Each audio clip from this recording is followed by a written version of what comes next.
Muy buenos días, es un placer estar aquí. Me presento brevemente, mi nombre es Juan Merodio, llevo dedicándome 20 años al mundo digital, montando negocios y asesorando empresas en la transformación digital y la digitalización de sus negocios, ¿no? Lo primero quería dar las gracias a la organización por invitarme y a todos vosotros por estar aquí y permitirme compartir este ratito.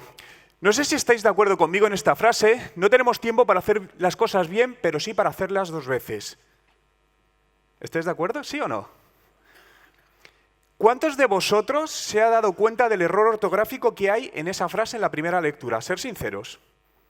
Y que levante la mano quien se haya dado cuenta. No tenemos tiempo para hacer las cosas bien, pero sí para hacerlas dos veces. Es cierto que vamos muy rápido, ¿no? Y muchas veces la velocidad nos lleva a pasar por alto cosas que son especialmente importantes, y en esos pequeños detalles muchas veces es la diferencia entre que algo te salga bien, muy bien o excelentemente bien. A lo largo de este ratito quiero hablaros de la transformación digital como base de un emprendimiento exitoso. Al final de la presentación os voy a dejar, por si alguien se la quiere descargar, os voy a dejar un enlace y la podéis descargar en PDF completa tal y como está. De hecho, hay más información de la que vamos a ver porque no me va a dar tiempo, lo sabía, pero quería dejárosla ahí plasmada, ¿no? Mi objetivo en esta conferencia es que os guste el 40%, os encante el 25% y os llevéis un 5%. Y ese 5% para cada uno de vosotros será algo totalmente diferente en función de su situación, dónde está, sus recursos, sus objetivos o hacia dónde quiera ir o lo que quiera buscar. ¿Cuántos desde que os habéis levantado esta mañana habéis leído un periódico en papel? ¿Podéis levantar la mano, por favor? Periódico en papel. Bueno, veo un par de manos. ¿Habéis visto la televisión en su formato tradicional de televisión grande? ¿Cuántos habéis visto la televisión lo que llamamos de día? Vale, veo nada, 3, 4 manos. ¿Y cuántos os habéis conectado a algún canal digital? El que sea. Bien, todo el mundo digital, ¿no? Muchas veces no sé por qué relacionamos también el panorama digital con temas de edad, con temas de generaciones. Yo parto de la base de que no creo en las generaciones, generación millennial, generación baby boomer, generación Z, porque al final incluso dentro de esas generaciones hay subgeneraciones. Yo tengo 39 años, yo nací en el año 1980 y teóricamente yo soy millennial, en el borde, pero millennial. Y no tengo nada que ver con los millennials que están en el otro borde, ¿no? Pero la realidad, fijaos, que al final lo que ha permitido todo este mundo digital es facilidad de acceso para llegar a las personas, a nuestros posibles clientes, ¿no? No se ve muy bien, pero esto es el coste. En el lado de la izquierda tenemos el coste del marketing tradicional para llegar a 2.000 personas, distintos medios, radio, prensa, mail indirecto. Y a la derecha tenemos el marketing digital, donde, vamos a ver si puedo enfocarlo bien, no se enfoca bien, ahí, mirad, donde, por ejemplo, en temas de buscadores o redes sociales, estamos hablando de 30 a 40 euros para alcanzar a 2.000 personas y de una manera totalmente segmentada, ¿no? Fijaos que es algo donde absolutamente todos estamos por uno u otro canal digital. Y ahí tenemos grandes oportunidades para conseguir por lo menos ese primer alcance con el objetivo que sea. No tiene por qué ser venta, contacto, el objetivo que sea, pero tenemos la posibilidad de conseguir ese alcance, ¿no?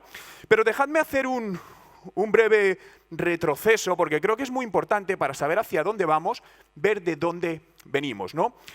Y intentar muchas veces, creo, algo que por lo menos he aprendido a lo largo de estos años, es que las cosas que mejor nos han funcionado es cuando miramos a sectores que nada tienen que ver con el nuestro. Al final todos tendemos siempre a compararnos con cosas de nuestro sector, pero creerme que analizar, buscar empresas que no tienen nada que ver con vuestro sector y ver cómo podéis traer esas ideas al vuestro. Cuando hemos hecho estas cosas han sido lo que mejor resultado nos ha dado, ¿no? Fijaos que os decía que me quería remontar un poco atrás. Sabéis que estamos viviendo una época desde hace algunos años de disrupción empresarial, donde pues grandes empresas conocidas por de todo el mundo han ido desapareciendo. Y uno de los grandes casos que todos conocéis es la cadena Blockbuster. En el gráfico se puede ver, a ver si consigo enfocarlo un poquito bien, nada, no se consigue ver bien, pero fue en el año 2004 cuando comenzó su caída y el detonante fue Netflix, ¿no? En aquel momento era alguien pequeñito, hizo las cosas de manera diferente. Y un gran monstruo en ese momento como Blockbuster, que tenía un 70% de cuota de mercado mundial, cayó en la bancarrota en poco más de 6 años, ¿no? Y para mí este fue el primer gran caso de lo que ha sucedido y lo que ha ido aconteciendo posteriormente. Tengo que decir, yo tuve la oportunidad de trabajar en un Blockbuster al lado de mi casa cuando era más pequeño, repartiendo cintas VHS en aquel momento, ¿no? Para los millennials del otro lado, pues probablemente es algo que no se ha vivido tanto. Pero fijaos, fue el comienzo de la caída de otras empresas, como conocéis, en el caso de Toys R Us, en el caso de la cadena americana Sears el año pasado, que además, fijaos, este es el gráfico en bolsa de Sears, donde podemos ver que en el año 2006, aproximadamente, bueno, 2007, llegaron a estar a $121 la acción. El dato a día de hoy es $0,28. Si os dais cuenta y cuando analizamos la caída de todas estas grandes compañías, al final siempre hablamos de compañías grandes, esto sucede en pymes, lo que pasa es que las pymes al final no son noticia y no salen, ¿no? Pero si os dais cuenta, la caída normalmente es una caída que es previsible, no es de la noche a la mañana. Es cierto que cada vez esta disrupción es más rápida, pero normalmente, sobre todo en empresas de ciertos tamaños, hay un espacio de tiempo que nos permite detectar y ver esto para hacer los cambios oportunos, ¿no?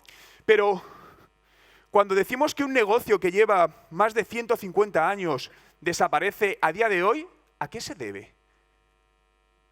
¿Cuál creéis que es la razón principal que está haciendo que todo esto pase en todas las industrias? Cambios. Hablaban antes, ¿no?, de adaptación al cambio, pero realmente es no ser capaz de adaptarse a un escenario tecnológico, y lo marco entrecomillado, porque al final la tecnología, de por sí la tecnología no vale, es decir, es la parte de cómo hacemos uso de esa tecnología para conseguir buenos resultados, ¿no? Y este es uno de los últimos casos, también todos los conocéis, del tema turístico, de la empresa Thomas Cook, que llevaban 2 décadas que se estaba viendo venir esto. Por lo tanto, es un tema de no adaptarse a tiempo, ¿no? Porque además, para mí, no sé si estáis de acuerdo conmigo, pero a día de hoy la velocidad es un factor de éxito en los negocios. Es decir, ya no solo es... Para mí hay que cumplir 3 cosas. Tienes lo primero que ser bueno, tienes que aparentarlo y tienes que comunicarlo. Si fallas en una de estas 3 cosas, no estás consiguiendo todos los mejores, buenos resultados que podrías llegar a conseguir. Seguro que muchos conocéis esta frase, incluso aquellos que afirman que no podemos hacer nada para cambiar nuestro destino, miran antes de cruzar la calle. Stephen Hawking. Soy un convencido que el 80% de la suerte se busca. Para mí la suerte es estar preparado en el momento que te llega la oportunidad. Nos ha pasado a todos a lo largo de nuestra vida personal, profesional, que se te ha pasado una oportunidad por delante, no la has podido coger por la razón que fuese y siempre decimos, joder, he tenido mala suerte. ¿Cierto o no? ¿De quién es la culpa? ¿Nuestra o del contexto? Normalmente es que no estábamos preparados para tomar en ese momento. Por lo tanto, esta parte de suerte es lo que para mí depende en gran parte de nosotros. Obviamente hay un factor contextual que no podemos controlar, pero que al final es común para todos. Yo lo comparo al final con una partida de póker, ¿no?, donde hay unas cartas en el medio que son las mismas para todos y al final cada uno tiene sus cartas y no gana el que tiene mejores cartas. Pero hay un tema clave y es el pensar diferente. Cuando hablamos de transformación digital, muchas veces se habla de la parte de la web o redes sociales y no tiene nada que ver.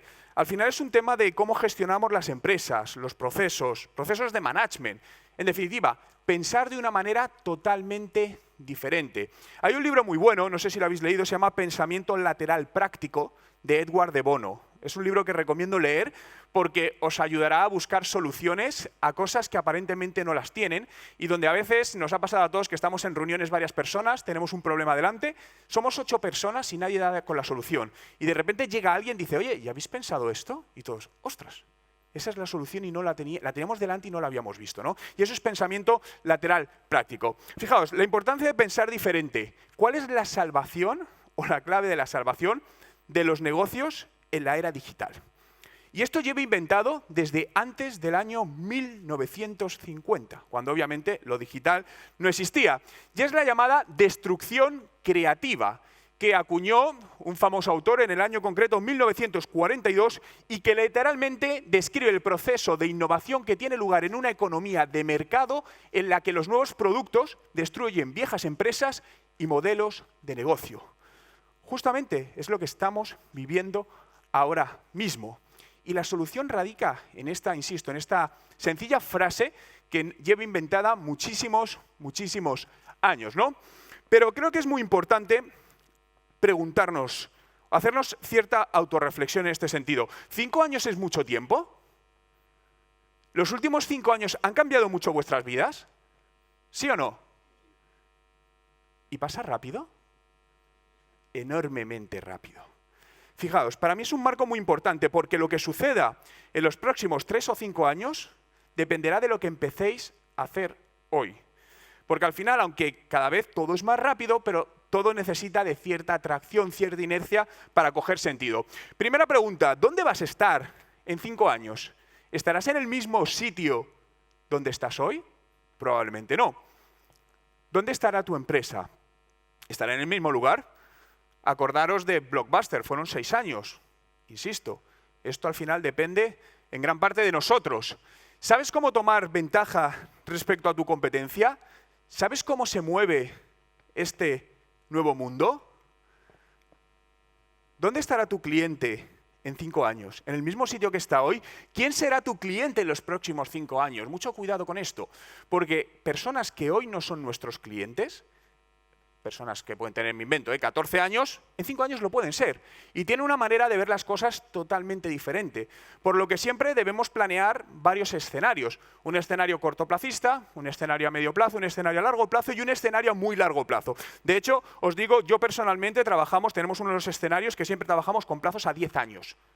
Que no sabes muy bien por dónde va a ir y podemos meterlo en un plazo en algo como de I+D+I, pero más o menos, pero decimos, vale, en 10 años, ¿quiénes van a ser nuestros clientes? Pues probablemente chicos que hoy tienen 12 años. Pero ya tenemos que pensar en ellos para que cuando lleguen estemos preparados, porque si no, el tiempo te va a comer y no vas a tener tiempo de hacer ese cambio, ¿no? Pero la pregunta más importante, ¿qué estás haciendo para dar respuesta a estas preguntas? Al final, el día a día, lo veíamos al principio, nos come en cierta manera, ¿no? Es decir, todos escuchamos la frase y le hemos dicho en muchas ocasiones, no me da la vida. Y vamos angustiados, pero muchas veces el parar, el dedicarte unos minutos, unos días a pensar lo que necesites, créeme que lo que te ayuda es coger fuerza, dar un paso para atrás para hacer un salto para adelante mucho más potente, ¿no? Fijaos, esta es una empresa que conozco por un tema personal, es una empresa de Madrid, es una empresa que crea pasta de tomate. Y quiero que me digáis vuestra opinión en cuanto a su presencia digital, ¿no? Al final, el objetivo del mundo digital para cada empresa es distinto, no tiene por qué ser venta. En muchísimas empresas el objetivo es meramente de presencia y de autoridad o confianza. Porque cada vez, cuando hacemos negocios con otras empresas o con otras personas, lo que hacemos es buscar en Internet y en función de la imagen que te transmite, muchas veces decides contactar o no contactar a una empresa. Mucho cuidado en extrapolar cosas que hacemos nosotros. Yo es que no hago esto. Pero que yo no haga esto no significa que otras personas no lo hagan, ¿no? Fijaos que cuando busco a esta empresa, esta es la página web. ¿Qué os parece? ¿Os da confianza o no? ¿Os gusta o no?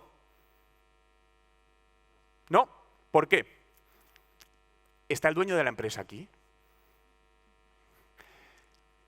Es una web que tiene muchos años. Fijaos las redes sociales arriba cómo están. Es una web, personalmente no me daría mucha confianza. Insisto, dices, ¿esto es clave? No, pero es un punto más que influye. Por lo tanto, la presencia digital hay que cuidarla, ¿no? Pero cada vez más navegamos desde los dispositivos móviles, ¿no? Por lo que si yo entro desde mi móvil, esto es lo que veía, está tomada esta mañana la captura, esa es la web. No está adaptada a un dispositivo móvil, lo cual ya me dificulta navegación o si quiero buscar un contacto. Créeme que puede parecer algo, un detalle que dices, no tiene importancia, pero realmente la tiene. Además, cuando entro en su zona de noticias, la última noticia es de octubre del año 2013. ¿Os daría confianza? Acordaos lo que os decía, tienes que ser bueno, tienes que aparentarlo y tienes que comunicarlo. Puede ser el mejor de todos, pero si no lo estás aparentando, todo ese gran trabajo que estás haciendo lo puedes tirar por tierra muy rápidamente. Pero si me voy a redes sociales, este es su Instagram, última actualización en el año 2014. Esto es su enlace a Google+, que desapareció hace más de un año, por cierto. Esto es YouTube, el último vídeo, hace 5 años subido. Esto es Twitter, el último Twitter en el año 2014. Y esto es Facebook, igual, en el año 2014. ¿Creéis que esto puede, en determinado momento, condicionar un negocio? Totalmente. Y al final, mantener una mínima presencia digital a día de hoy es muy importante. Insisto, cuidado con los errores subjetivos de yo no le doy importancia, yo no lo hago, porque hay otras personas que sí lo hacen, ¿no? Por lo que para mí hay una cosa muy importante sobre todo y es ¿qué te hace diferente? ¿Por qué te tienen que comprar a ti, tienen que hacer el negocio contigo en lugar de con tu competencia? ¿Cuál es tu valor diferencial? ¿Alguien conoce la estatua de Charles La Trobe en la Trobe University en Australia? Es esta. ¿Le veis algo raro? Está dada la vuelta. Pero es una estatua normal. Tiene su base y su señor de bronce encima. Solo un cambio, un giro de 180 grados que la hace diferente. Y eso hace que esta estatua se haya hecho famosa en el mundo y que haya detractores, haya gente que diga, joder, qué vergüenza hacer esto en estatua. Pero hay un montón de gente que le encanta. Va y la fotografía. Pensar diferente, hacer las cosas diferentes. Si os diesen una sola oportunidad de hacer una pregunta a una de estas 6 personas, ¿a quién se la haríais? Yo al de naranja. ¿Estamos de acuerdo? ¿Por qué? Es distinto. Para mí, esto es una metáfora, una analogía de lo que sucede en la mayor parte de las industrias empresariales, o empresas, o negocios, o sectores, que más o menos, y voy a hablar general, más o menos ofrecemos lo mismo, etcétera, etcétera. Entonces, mi pregunta es, desde el otro lado, ¿por qué te tengo que elegir a ti en lugar de a ti? Haz algo diferente. Eso conlleva también que haya ciertas personas que no le puedes gustar. Bien, perfecto, pero es que parto de la base de que no se puede gustar a todo el mundo. Y cuando intentas gustar a todo el mundo, generas un problema. Y además el ser humano tendemos a fijarnos más en lo negativo que en lo positivo. Es decir, has podido hacer cualquier cosa y te vienen 20 personas y te dicen, ¡guau, enhorabuena, genial, tal! Y te viene una y dice, eres un desgraciado, qué mal lo has hecho. ¿Con cuál te quedas? Con la negativa. Y te tiras 2 malditos días fastidiado por eso. Si cambiases y me voy a enfocar en esa persona, te equivocarías porque estarías dejando de satisfacer a otras 20, ¿no? Esta imagen, no sé si la habéis visto, a mí me encanta. Porque dicen que esto es lo que sucedería si hoy se hundiese el Titanic. Cierto. Estamos viendo cómo en los últimos años, ante desgracias muy grandes que han pasado en el mundo, se criticaba a muchas personas porque en lugar de ayudar a las personas que necesitaban ayuda en ese momento, las personas que estaban ahí se dedicaban a grabar con sus móviles lo que estaba sucediendo.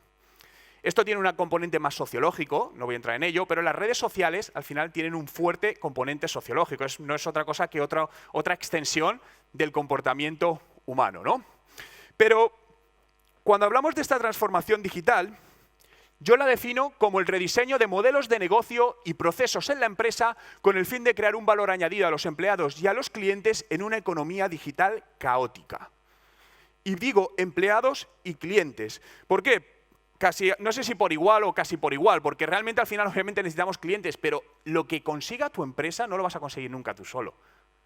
Necesitas de gente que se rodee, que esté contigo.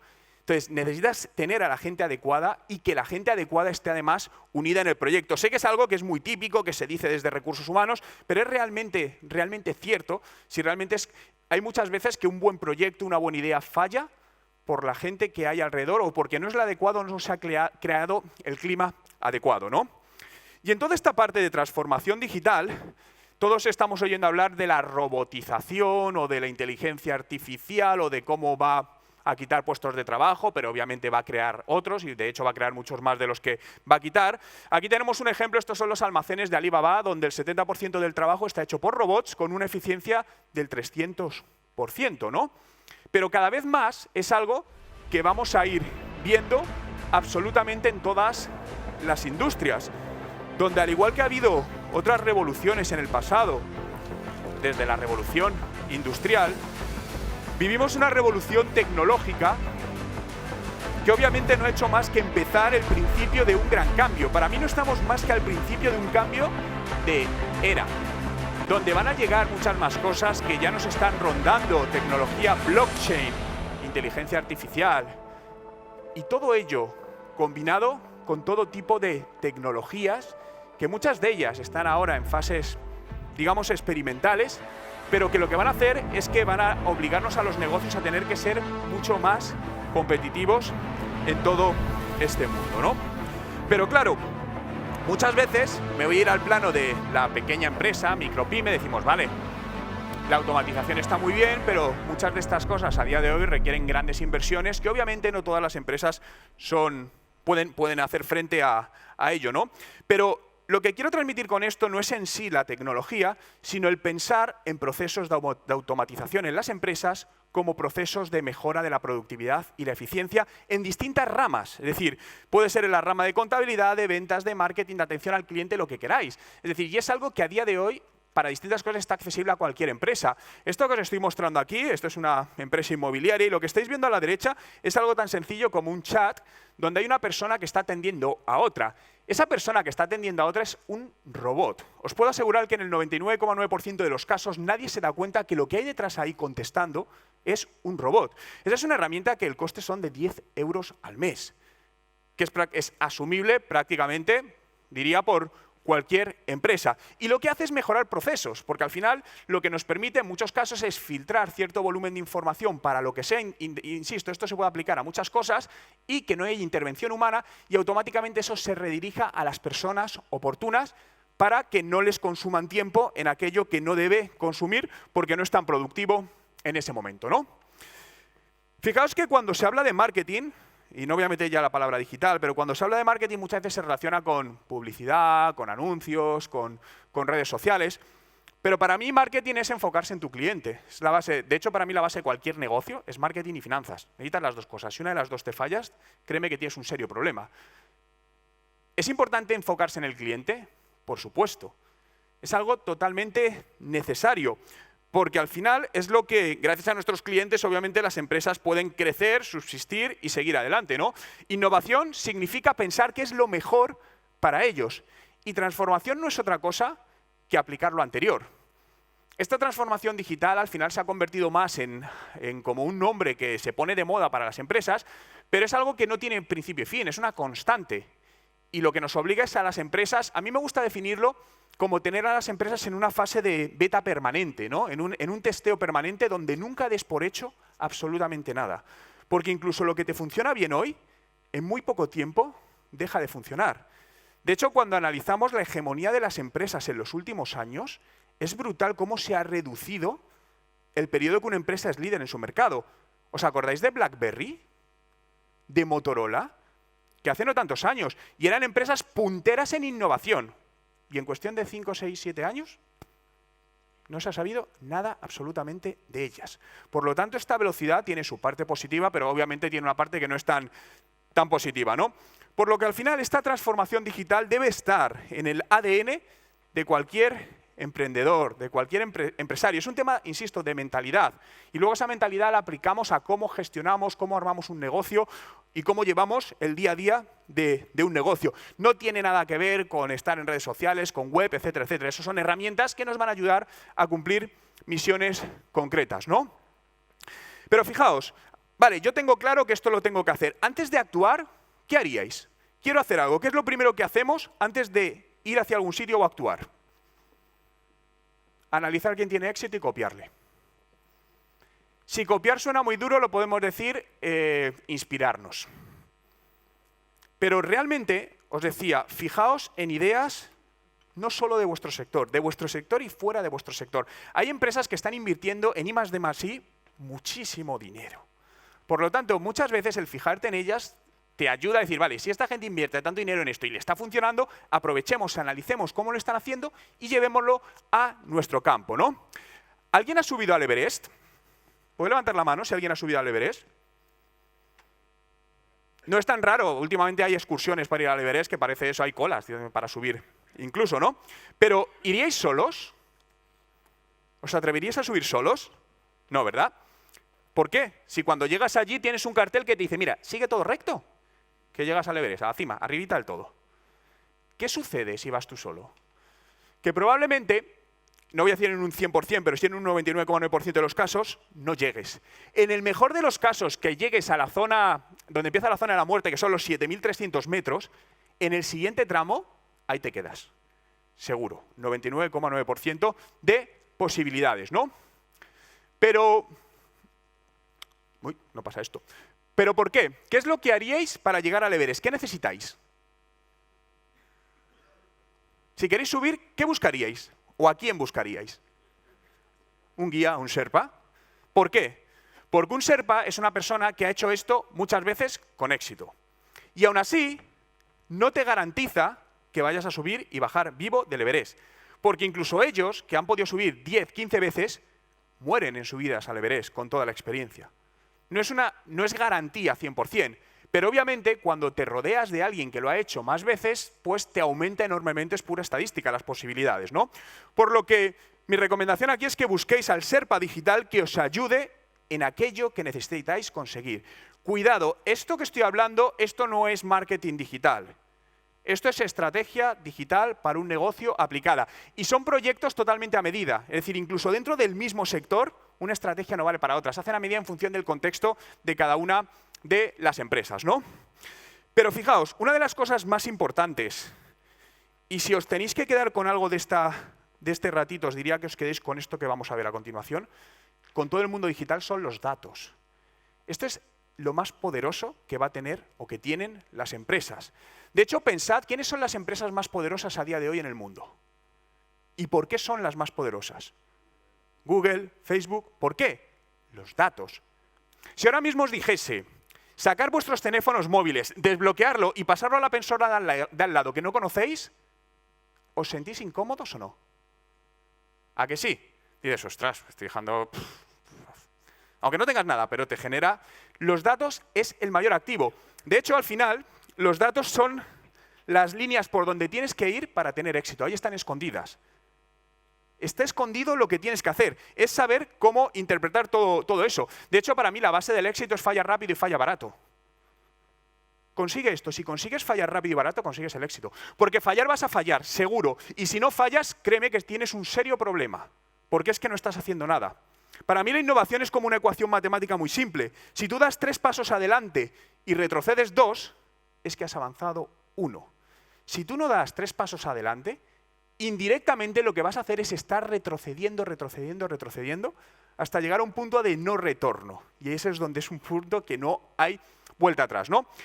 Lo que sucede a día de hoy en Internet es que hay exceso de información, exceso de datos. En Internet y no en Internet, las empresas tenemos información, ¿no? Es decir, veréis constantemente Excels con información, con 2 millones de columnas y 2 millones de filas, ¿sí o no? ¿Quién es capaz de interpretar esos datos? En serio.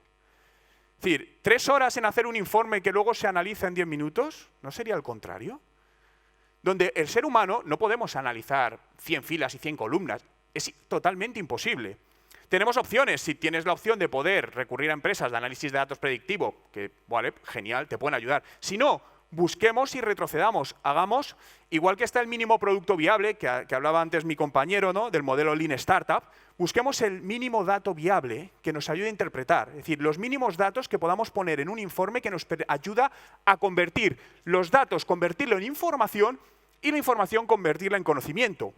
Siempre se dice que la información es poder. Yo no estoy de acuerdo, la información no es poder, lo que es poder es el conocimiento. Entonces, si nos quedamos en la información, de ahí no vamos a sacar absolutamente nada, ¿no? Y aquí es donde os decía de este mínimo dato viable. Y quería añadir otra palabra, que es la casualidad. Yo no creo en la casualidad, igual que no creo en la suerte, os lo decía antes. Yo creo en la causalidad, la relación de causa-efecto. Todo sucede por algo. Y esta parte, esa causa-efecto, la base la tiene los datos. Los datos nos van a hacer a detectar cuál es esta relación de causa-efecto. Fijaos, lo que debemos hacer es buscar la correlación de datos para encontrar la causalidad de nuestro negocio. Y dejadme poner unos ejemplos para explicarlo mejor. Esta imagen es una foto de un libro de un amigo mío que se llama Tristán Elosegui, donde habla de datos y habla de correlación. Literalmente leo, el verano es la causa de mayor consumo de helados y un número más alto de ahogos. Pero el aumento en el consumo de helados no causa más ahogos, ni el aumento de ahogos incrementa el consumo de helados. ¿Cierto? Obvio. Vale, no hay correlación entre ellos. Pero esto que podemos ver muy fácil en algo tan obvio de nuestro día a día, cuando lo llevamos al plano de los negocios, no es algo tan sencillo, ¿no? Fijaos, quiero demostrarlo con un sencillo ejercicio. Decidme un animal que pueda volar. Vale, un pájaro. Perfecto. ¿Qué tienen los pájaros? Alas. Genial. ¿Qué tienen las alas? Plumas. ¿Esto significa que puede volar? ¿Hay correlación entre el vuelo, tener alas y plumas? No. No hay una correlación. No es cierto. Y os lo voy a demostrar. Vamos a coger un avestruz, un murciélago y una ardilla voladora. Alas, plumas, ¿vuela o no? Avestruz, ¿tiene alas? Bien, ¿tiene plumas? ¿Vuela? Ya está descartado. Segundo, ¿el murciélago tiene alas? Sí. ¿Vuela? Bueno, ¿tiene plumas? No. ¿Vuela? Sí. ¿Y la ardilla voladora tiene alas? No. Ya tenemos más dudas. ¿Plumas? No. ¿Vuela? Sí. Otra correlación falsa. Fijaos que esta correlación que hacíamos en un ambiente, como os decía, de negocio, nos puede llevar a errores enormes. Creedme, errores enormes que pueden destruir empresas y que de hecho destruyen empresas, ¿no? Y este ejemplo, al final lo que tenemos que buscar es la correlación que hace que un animal vuele. ¿Cuál es la razón? Y no es por las alas y las plumas. De hecho, acordaros que el ser humano lleva intentando volar como los animales, como los pájaros, durante muchos años fracasando. Nunca lo han conseguido. ¿Por qué? Porque se fijaban en el lado equivocado, en la correlación equivocada. Porque el vuelo está basado en un tema físico, que es cómo vuelan los aviones, no cómo vuelan los pájaros, ¿no? De hecho, ahora ya tenemos el hombre este que vuela con los cohetes basado en un tema de avión, ¿no? Por lo que debemos hacer es centrarnos en la causa que hace que el cliente nos compre y crear misiones con el objetivo real que genera esa compra. Y quería acabar con esta imagen, que por cierto me encanta. ¿Qué os llama la atención de ella? La señora. ¿Por qué? ¿Qué hace? Mirar con los ojos, no a través de una pantalla, ¿no? Bueno, actualmente, como sabéis, nos tiramos todo el día grabando a través de nuestro teléfono móvil, ¿no? Grabando todos los momentos, espectáculos, vamos almacenando, el teléfono se nos llena, lo descargamos al ordenador para nunca volver a verlo, ¿no? Síndrome de Diógenes digital, lo tenemos todo. Es algo que sucede. Pero fijaos, esta imagen me gusta porque en esa imagen hay todo tipo de generaciones, nacionalidades, pero tienen algo en común, y es que están mirando lo que sea que hay allí, me da absolutamente igual, con interés. Pero cada una lo hace de una manera totalmente distinta, por lo que al final la clave para atraer y retener clientes es la experiencia personalizada. Totalmente, la experiencia de usuario personalizada. Porque además, cada vez más, los usuarios pensamos en términos de ecosystem. ¿Tenéis redes sociales a nivel personal, sí o no? Vale, ¿qué hacéis en ellas? Y ser sinceros. ¿Para qué entráis en Facebook, en Instagram? No, yo en LinkedIn para ver información del sector, sí, también. Las redes sociales para cotillear. ¿Cierto o no? Es el mayor uso que se les da. De hecho, si tú te vas, yo qué sé, tienes 7 días de vacaciones donde todos tus amigos y tu familia están trabajando, te vas a un sitio maravilloso, subes una foto en la playa y ¿qué pones? Aquí disfrutando de las vacaciones, y no lo pones, pero va implícito, y tú no. Es cierto. Por lo tanto, es muy importante entender cómo funciona esta parte, ¿no? Bien, y para finalizar, ¿vale? Porque como os decía, llevo aquí unas slides que no nos iba a dar tiempo, pero os las voy a dejar exactamente igual. Cuando nos planteamos qué opciones tenemos para ejecutar todo esto, básicamente hay 3 opciones. Tiempo, dinero o suerte. Yo la última, yo no creo en la suerte, no juego a la lotería, por lo tanto, yo dejar en manos de la suerte un negocio es algo que me cuesta creer en ello. Por lo tanto, tenemos tiempo y dinero, tenemos que elegir. Oye, yo no dispongo de parte económica, dispongo de tiempo, ¿vale? Pues tardarás más tiempo en conseguir esos resultados y requerirás más de tu tiempo, etcétera, etcétera. Perfecto. Oye, yo no tengo tiempo, necesito, bueno, pues con dinero busco profesionales, equipo que haga todo esto. El problema es no tener ninguna de estas dos cosas. Porque ahí lo que estamos buscando es un milagro, y eso no existe. Y es algo que muchas veces se demanda. No, necesito resultados en 2 meses, pero no tengo tiempo. Yo para esto no hay dinero. Es que estamos fatal. A ver, en serio, milagros no existen. Y una vez que decides esto, lo primero, hay que hacerlo bien Y lo segundo, hay que hacerlo bien rápido. Porque, insisto, la velocidad es un factor de éxito en los negocios. Y si tú tardas en poner algo en el mercado, me invento, 6 meses, y tu competidor lo hace no con tan perfección, pero suficientemente perfecto para salir al mercado en un mes, te está ganando la batalla por velocidad competitiva. Como decía Peter Drucker, el gran peligro en tiempos de turbulencia no es la turbulencia en sí, sino pensar con la lógica de ayer. Y para esto es muy importante que tengamos la capacidad de desaprender, de olvidar muchas cosas que en el pasado nos ayudaron, nos fueron bien, nos funcionaron, pero que nos siguen lastrando el crecer adelante. Es decir, volver muchas veces a la mentalidad que teníamos cuando éramos niños, que prácticamente no estamos contaminados por nada. Es decir, esa regresión hacia atrás y tener esa capacidad de desaprender será una de las bases que nos ayudará a mejorar y ser más competitivos en nuestros negocios, no solo hoy, sino en los próximos años. Muchísimas gracias.